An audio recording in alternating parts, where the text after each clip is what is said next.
বন্ধু বান্ধৱীসকল আপোনাৰ যদি ইলেকশ্যন ডিউটি পৰিছে ফাৰ্ষ্ট পলিঙেই হওক বা ছেকেণ্ড পলিং অফিচাৰেই হওক বা থাৰ্ড পলিং অফিচাৰেই হওক বা প্ৰিজাইডিঙেই হওক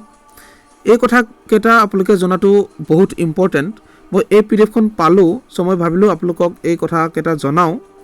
আপোনালোকৰ বহুত উপকৃত হ'ব এই কথাকেইটা জানিব পাৰিলে চ' মই এই ভিডিঅ'টো আপোনালোকৰ বাবে প্ৰস্তুত কৰিছোঁ এই পিডিএফটো মই এই ভিডিঅ' ডেছক্ৰিপশ্যন বক্সতো দি দিম আপোনালোকে ডেছক্ৰিপশ্যন বক্সত গৈ পেলাই ডাউনলোড কৰি ল'ব পাৰিব তথাপিও মই ইয়াত পঢ়ি শুনাম আপোনালোকক কথাবোৰ গোটেই জনাব চেষ্টা কৰিম চ' বন্ধুসকল আপোনালোকে ভিডিঅ'টো ধৈৰ্য্যৰ শেষলৈকে চাব ইয়াতে এই কথাকেইটা জানিব পাৰিলে আপোনাৰ ভোট দিয়া সময়ত একোৱে অসুবিধা নহ'ব চ' প্ৰথমতে ইয়াতে কৈছে সামগ্ৰী ল'বৰ সময়ত চাব লগা কথা ইয়াতে কেইটামান ইম্পৰ্টেণ্ট ঠিক আছে কেইটামান ইম্পৰ্টেণ্ট কথা কৈছে ইয়াতে চাই লওঁ কি কৈছে বিশেষকৈ চাই ল'ব কি চাব লাগিব BU অৰ্থাৎ বেলট ইউনিট CU অৰ্থাৎ কণ্ট্ৰল ইউনিট আৰু VVPATৰ ক্ৰমিক নং তিনিওটাৰে ক্ৰমিক নম্বৰ বেলেগ বেলেগ হ'ব ঠিক আছে এই যেটো BU CU আৰু VVPAT তিনটা বস্তু আহিব EVM ঠিক আছে EVM মেচিন যাক কম আমি EVM মেচিন কেইটা আহিব হেতৰ ক্ৰমিক নম্বৰ থাকিব কিন্তু ক্ৰমিক নম্বৰ বেলেগ বেলেগ থাকিব তাত আপোনালোকে কনফিউজ হ'ব নালাগে ক্ৰমিক নম্বৰটো বেলেগ বেলেগ থাকিব আৰু 2 নম্বৰতে কৈছে মাৰ্ক কপি এখন ওয়াৰ্কিং কপি 3খন আৰু SD তালিকা এইকেইটা আপোনালোকে পাইছে নে নাই আপোনালোকে চাব তাৰপিছত ডিস্টিংগুইশিং ষ্টাম্প এটো আপোনালোকে পাব লাগিব ঠিক আছে green paper seal special tag আৰু ষ্ট্ৰিপ সিলৰ ক্ৰমিক নং আৰু mock poll stamp metal seal আৰু stamp with arrow cross mark photocopy of signature of agents tender ballot পেপাৰৰ লগতে আন সামগ্ৰীসমূহ চ' বন্ধুসকল আপোনালোকে এই গোটেইকেইটা বস্তু সংগ্ৰহ কৰাৰ সময়ত আপোনালোকে পাইছেনে নাই খুব মন দি চাব এইকেইটা বস্তু বহুত ইম্পৰ্টেণ্ট হয় তদুপৰি আৰু অন্যান্য বস্তু কিছুমান আছে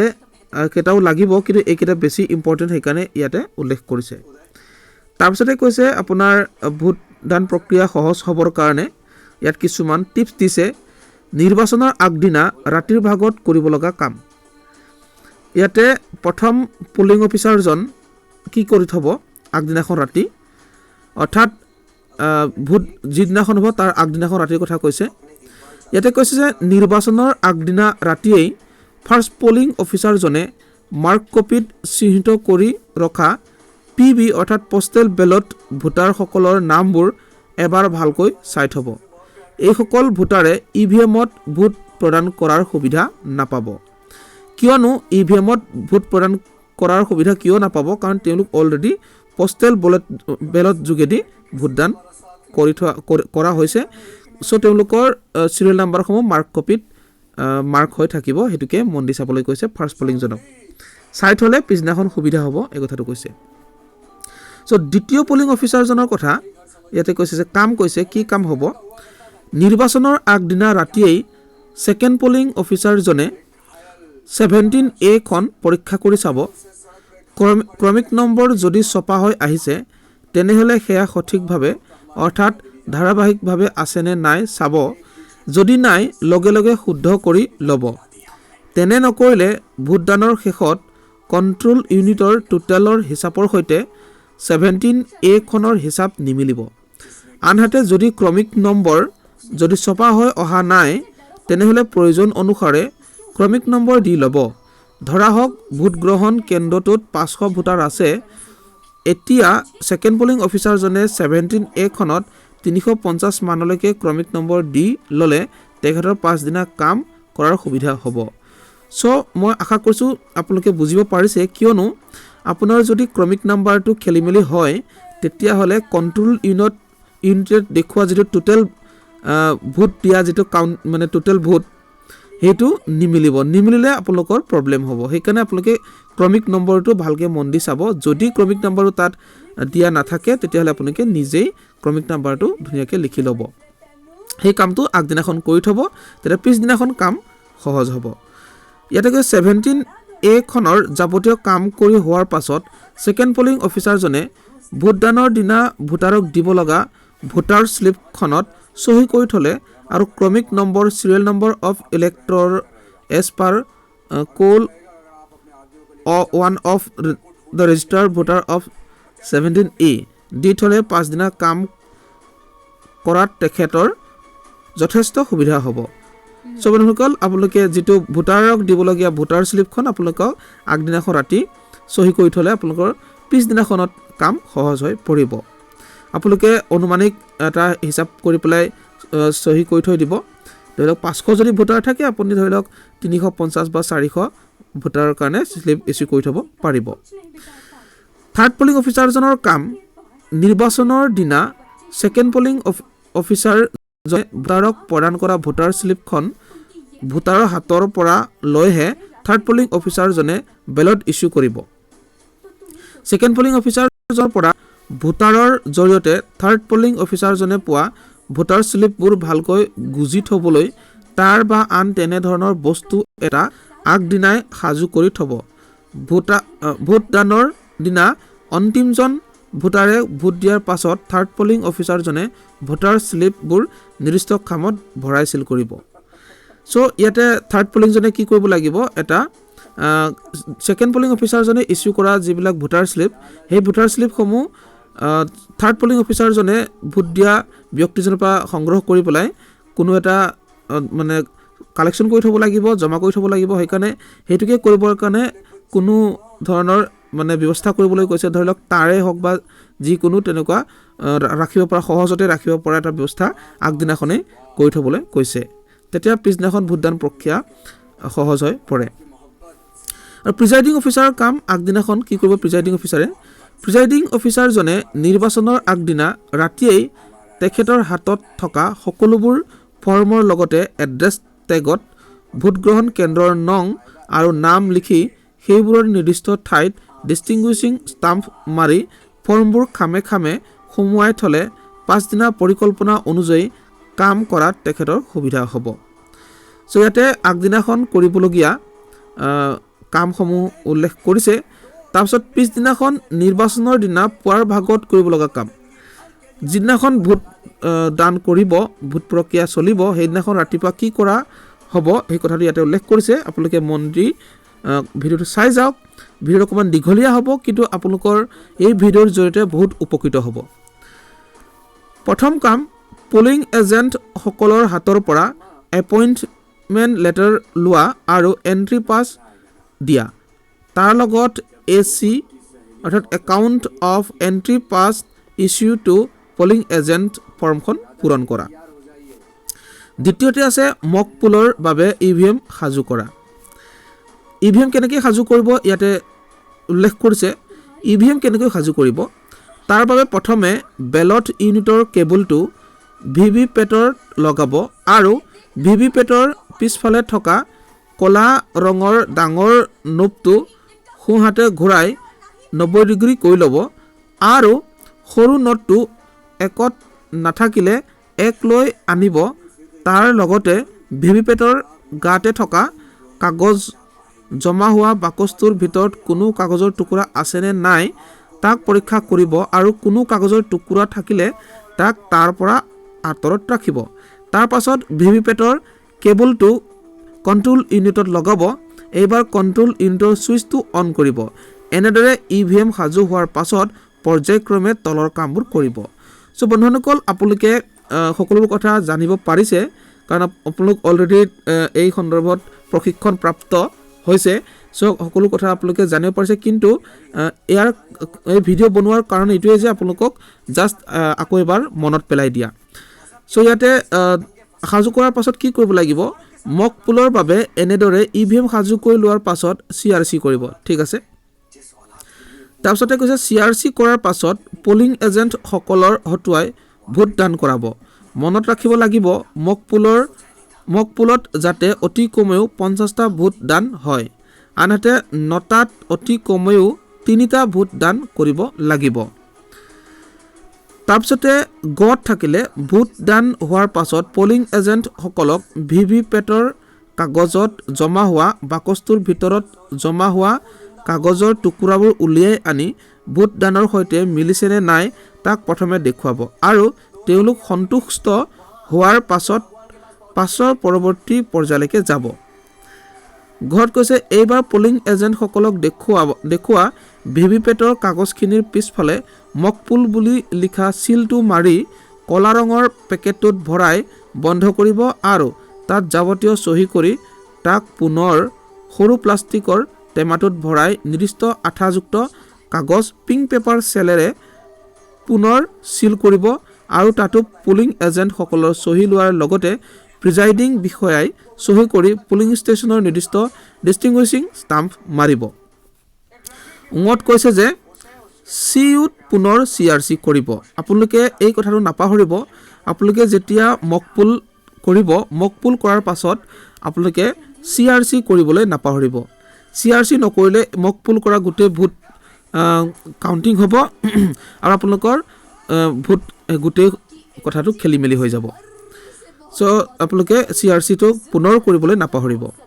CRC কৰাৰ পাছত কণ্ট্ৰল ইউনিয়ৰ ছুইচটো অফ কৰিব। এইবাৰ প্ৰিজাইডিং বিষয়াই মকপুল চাৰ্টিফিকেট এনেক্সা 14 সাজু কৰিব। এই বৰ্গজত দিছে কণ্ট্ৰল ইউনিটৰ ছুইচটো অফ কৰাৰ পাছত ক্ৰমে ভিভিপেট আৰু CU চিল কৰাৰ বাবে গ্ৰীণ পেপাৰ চিল,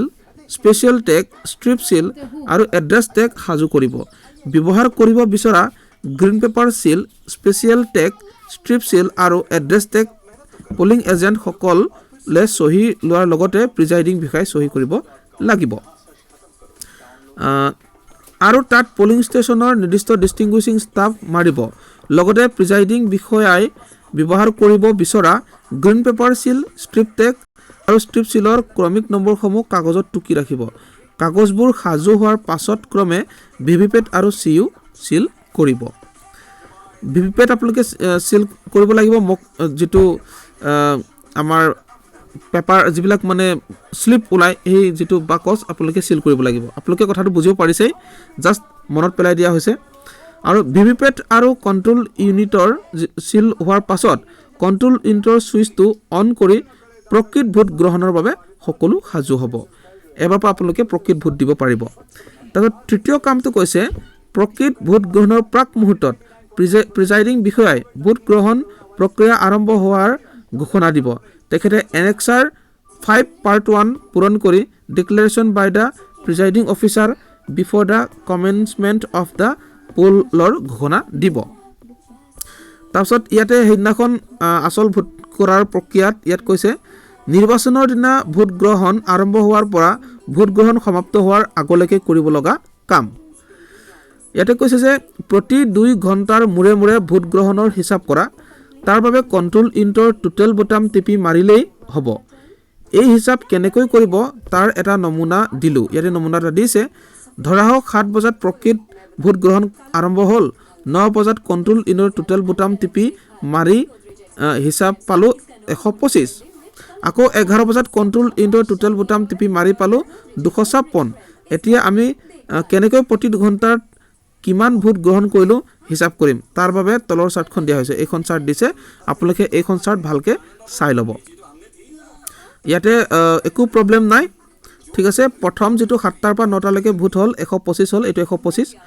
আৰু 9টাৰ পৰা 11টালৈকে যিটো টোটেল মাৰিলে 256 হ'ল। অৰ্থাৎ আগৰ যিটো 2 ঘণ্টাত 125টা হৈছিলে এইটো বিয়োগ হ'লেই আমি গম পাই যাম যে এই 2 ঘণ্টাত অৰ্থাৎ 9টাৰ পৰা 11টালৈকে টোটেল ভোট 135টা হৈছে, ভোটদান হৈছে। তেনেকৈ আপোনালোকে কথাবোৰ জানিব পাৰিব।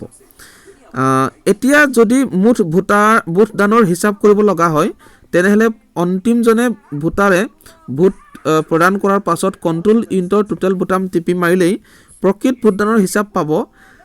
আনহাতে তৃতীয় কলমৰ সংখ্যাসমূহ যোগ কৰিলেও মুঠ ভোটদানৰ হিচাপ পাম। অৰ্থাৎ মুঠ ভোটদান হ'ল ইমান। এইকেইটা যোগ কৰিলেও পোৱা যাব, সেই কথাটো কৈছে। নহ'লে আপুনি একেবাৰে শেষৰ ভোটাৰজনে ভোট দিয়াৰ পাছত কণ্ট্ৰল ইউনিটত টোটেল বুটামটো টিপিলেও আপোনালোকে টোটেল সংখ্যাটো পোৱা যাব। 2 নম্বৰ পলিং এজেণ্টে 2 নম্বৰতে কৈছে পলিং এজেণ্ট বাহিৰলৈ গ'লে বা সাল সলনি কৰিলে annexure 17 polling agent relieving agent movement শ্বীটত লিপিবদ্ধ কৰিব। মনত ৰাখিব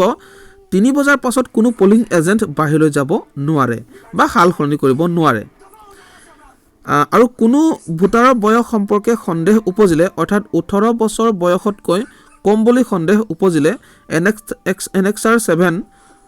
form of declaration by elector about age য'ত লিপিবদ্ধ কৰাব লগতে তেনে লোকৰ বিষয়ে এনেক্সাৰ 9ত তালিকা প্ৰস্তুত কৰিব তাৰপিছতে আপোনালোকে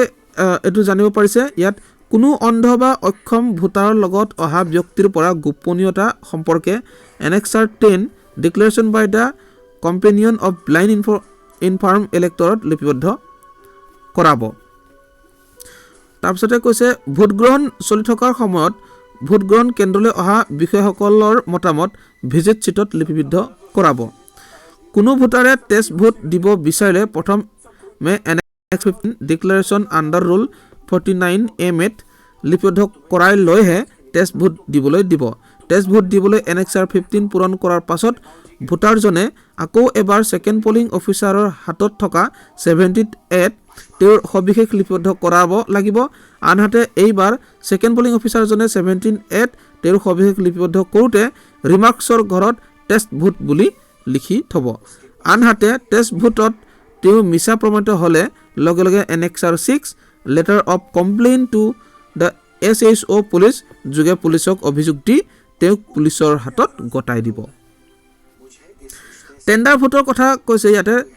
টেণ্ডাৰ ভোটৰ ক্ষেত্ৰত ভোটাৰজনে EVM সলনি বেলট কাগজত ভোট দিব লাগিব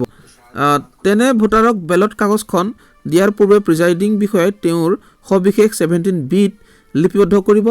বেলট কাগজৰ পিছফালে প্ৰিজাইডিং বিষয়াই চহী কৰি দিব আৰু বেলটখনৰ ক্ৰমিক নম্বৰ টুকি থব বেলটত ভোটদান কৰাৰ পাছত নিৰ্দিষ্ট কামত ভোটাৰজনে নিজে বেলটখন সুমুৱাম আৰু প্ৰিজাইডিং বিষয়াই তেওঁৰ সন্মুখতে কামটো লাৰ চিল কৰিব মনত ৰাখিব টেণ্ডাৰ ভোটাৰৰ ক্ষেত্ৰত ভোটাৰজনৰ তথ্য 17A অৰ্থাৎ যিখন ছেকেণ্ড পলিং অফিচাৰৰ হাতত থাকে লিপিবদ্ধ নহয় তাৰপিছতে আছে ইয়াত 8 নম্বৰতে পলিং এজেণ্টে কোনো ভোটাৰৰ পৰিচয়ক লৈ চেলেঞ্জ কৰিব বিচাৰিলে প্ৰিজাইডিং বিষয়াক 2 টকা দি চেলেঞ্জ কৰিব লাগিব পলিং এজেণ্টজনে 2 টকা প্ৰিজাইডিং বিষয়াক দিয়াৰ পাছত প্ৰিজাইডিং বিষয়াই তেওঁক এখন ৰচিদ দিব লাগিব তাৰ পাছত ভোটাৰজনে নিজৰ পৰিচয় প্ৰমাণ কৰিব লাগিব নিজৰ পৰিচয় প্ৰমাণ কৰাত ভোটাৰজন ব্যৰ্থ হ'লে তেওঁক লগে লগে annexure 6 letter of complain to the SHO police যোগে পুলিচক অভিযোগ দি পুলিচৰ হাতত গতাই দিব লাগিব আৰু চেলেঞ্জ কৰা পলিং এজেণ্টজনক তেওঁ দিয়া 2 টকা প্ৰিজাইডিং বিষয়াই ঘূৰাই দিব লাগিব আনহাতে নিজৰ পৰিচয় প্ৰমাণ কৰাত ভোটাৰজন সফল হ'লে পলিং এজেণ্টজনে প্ৰিজাইডিং বিষয়াক দিয়া 2 টকা প্ৰিজাইডিং বিষয়াই বাজেয়াপ্ত কৰিব আৰু ভোটাৰজনক EVMত ভোট দিবলৈ অনুমতি দিব এনে ক্ষেত্ৰত চেলেঞ্জ ভোট দিবলৈ যোৱাৰ পূৰ্বে ভোটাৰজনে আন সাধাৰণ ভোটাৰৰ দৰে 17A যাৱতীয় তথ্য লিপিবদ্ধ কৰিব লাগিব তাৰোপৰি তেনে ভোটাৰে 1714ও পূৰাব লাগিব প্ৰক্সি ভোটাৰৰ ক্ষেত্ৰত কৈছে যে ভোটাৰজনে CSV ক্লাছিফাইড ছাৰ্ভিচ ভোটাৰৰ সৈতে হৈ ভোটদান কৰে সাধাৰণতে সেনা বাহিনী আদিত কৰ্মৰত ব্যক্তিৰ হৈ তেওঁৰ পৰিবাৰ বা পিতৃয়ে এনে ভোট দিয়ে বা দিব পাৰে এনে ভোট দিবলৈ অহা ভোটাৰজনে যাৱতীয় কাগজ প্ৰিজাইডিং বিষয়াক জমা দিয়াৰ পাছত তেওঁক প্ৰক্সি ভোট দিবলৈ অনুমতি দিয়া হয় ছেকেণ্ড পলিং অফিচাৰজনে এনে ভোটাৰৰ বাওঁ হাতৰ মধ্যমা আঙুলিত চিয়াহী লগাব আৰু 17A প্ৰকৃত ভোটাৰজনৰ ভোটাৰ ক্ৰমিক নম্বৰ লিপিবদ্ধ কৰিব আৰু যিজন লোকে CSV ক্লাছিফাইড ছাৰ্ভিচ ভোটাৰ জনৰ সৈতে ভোট প্ৰদান কৰিব তেওঁৰহে চহী ল'ব আনহাতে 17A ৰিমাৰ্কছৰ কলমত CSV বুলি লিপিবদ্ধ কৰিব লাগিব 10ত কৈছে যে ECI অৰ্থাৎ ইলেকশ্যন কমিশ্যন অফ ইণ্ডিয়াই ভোটদান প্ৰক্ৰিয়া সামৰিবলৈ নিৰ্ধাৰণ কৰি দিয়া নিৰ্দিষ্ট সময়ৰ পাছতো যদি ভোটদান কেন্দ্ৰত ভোটাৰৰ দীঘলীয়া শাৰী থাকে তেনেহ'লে প্ৰিজাইডিং অফিচাৰজনে ভোটাৰক কিউ স্লিপ প্ৰদান কৰিব এই কিউ স্লিপ প্ৰদান প্ৰক্ৰিয়া শাৰীটোৰ একেবাৰে শেষত থকা ভোটাৰজনৰ পৰা আৰম্ভ কৰিব লাগিব শাৰীত থকা একেবাৰে অন্তিমজন ভোটাৰক কিউ স্লিপ 1 তেখেতৰ আগৰজনক কিউ স্লিপ 2 এনেদৰে দিব লাগিব তাৰপিছতে ইয়াতে নিৰ্বাচনৰ দিনা ভোট গ্ৰহণ সমাপ্ত হোৱাৰ পাছত কৰিব লগা কাম ভোট গ্ৰহণ শেষ হোৱাৰ পাছতে কি কৰিব লাগিব অন্তিমজন ভোটাৰে ভোট প্ৰদান কৰাৰ পাছতেই কণ্ট্ৰোল ইউনিটৰ টোটেল বুটাম টিপা মাৰি ভালকৈ টোটেল ভোট কিমান হ'ল তাক পৰীক্ষা কৰিব আৰু লিপিবদ্ধ কৰিব এইবাৰ কণ্ট্ৰোল ইউনিটৰ সুইচটো অফ কৰিব কণ্ট্ৰোল ইউনিটৰ সুইচটো অফ কৰাৰ পাছতেই প্ৰিজাইডিং বিষয়াই ভোট গ্ৰহণ প্ৰক্ৰিয়াৰ সমাপ্তি ঘোষণা কৰিব আৰু annexure 5 part 3 declaration at the end of পোলৰ পূৰণ কৰিব annexure 5 part 3 declaration at the end of poll ঘোষণাৰ পাছতেই কেবলবোৰ খুলি নিৰ্দিষ্ট বাকচত বেলট ইউনিট ভিভিপেট আৰু চি ইউনিট অৰ্থাৎ কণ্ট্ৰোল ইউনিটত সোমোৱাই এড্ৰেছ টেগ লগাই বাকচবোৰ বন্ধ কৰিব বেলট ইউনিট ভিভিপেট আৰু চি ইউত এড্ৰেছ টেগ লগাই বাকচবোৰ বন্ধ কৰাৰ পাছতেই annexure 5 part 14 declaration after the sealing of the voting machine পূৰণ কৰিব ইয়াৰ পাছত প্ৰিজাইডিং বিষয়াই ক্ৰমে এনেক্সাৰ 12 প্ৰিজাইডিং অফিচাৰ্ছ ডায়েৰী 4খনমান পূৰণ কৰিব এনেক্সাৰ 11 ফৰ্ম 17 চি 8-9খনমান পূৰণ কৰিব PS05 voter turnout report for polling station 3খনমান পূৰণ কৰিব annexure 13 format for presiding officers additional report to be submitted to constituency observer আৰু 3খনমান পূৰণ কৰিব কণ্টিজেঞ্চি ভাউচাৰখন সাজু কৰিব তাৰপিছত আছে প্ৰিজাইডিং বিষয়াই পোলিং ষ্টেচন এৰি অহাৰ প্ৰাক মুহূৰ্তত প্ৰতিটো দলৰে পোলিং এজেণ্টসকলৰ হাতৰ এনেক্সাৰ 11 ফৰ্ম 17 চিৰ এটাকৈ কপি দিব ইয়াতে একেবাৰে শেষত কৈছে যে ভোটদান প্ৰক্ৰিয়া সমাপ্ত হোৱাৰ পাছত 17A খনত অন্তিমজন ভোটাৰৰ তথ্য সন্নিৱিষ্ট কৰাৰ তলতে এনেকৈ দীঘলীয়া আঁচডাল টানি ঠিক আছে এনেকৈ আঁচডাল টানি তাৰ তলত পুল ক্ল'জড বুলি লিখিব পুল ক্ল'জড বুলি লিখাৰ তলত second polling officer first polling officer আৰু থাৰ্ড পলিং অফিচাৰ আৰু প্ৰিজাইডিং অফিচাৰ চহী কৰিব লাগিব 3 বজাৰ পাছত কোনো পলিং এজেণ্টক বাহিৰলৈ যাবলৈ অনুমতি নিদিব চ' বন্ধুসকল মই এই সকলোবোৰ আপোনালোকক এই ভিডিঅ'ৰ মাধ্যমেৰে জনালোঁ মই আশা কৰিছোঁ আপোনালোকে এই ভিডিঅ'ৰ জৰিয়তে আপোনালোকৰ কিবা উপকৃত হ'ল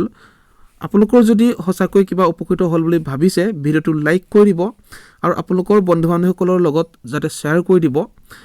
যাতে তেওঁলোকে সকলো কথা জানিব পাৰে সেইদিনাখন ভোটদান ভালকৈ দিব পাৰে আশা কৰিছোঁ আপোনালোকে সকলোলৈকে শ্বেয়াৰ কৰি দিব চ' বন্ধুসকল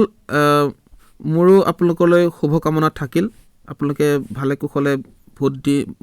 সেইবোৰ কাৰ্য সমাপ্ত কৰক ধন্যবাদ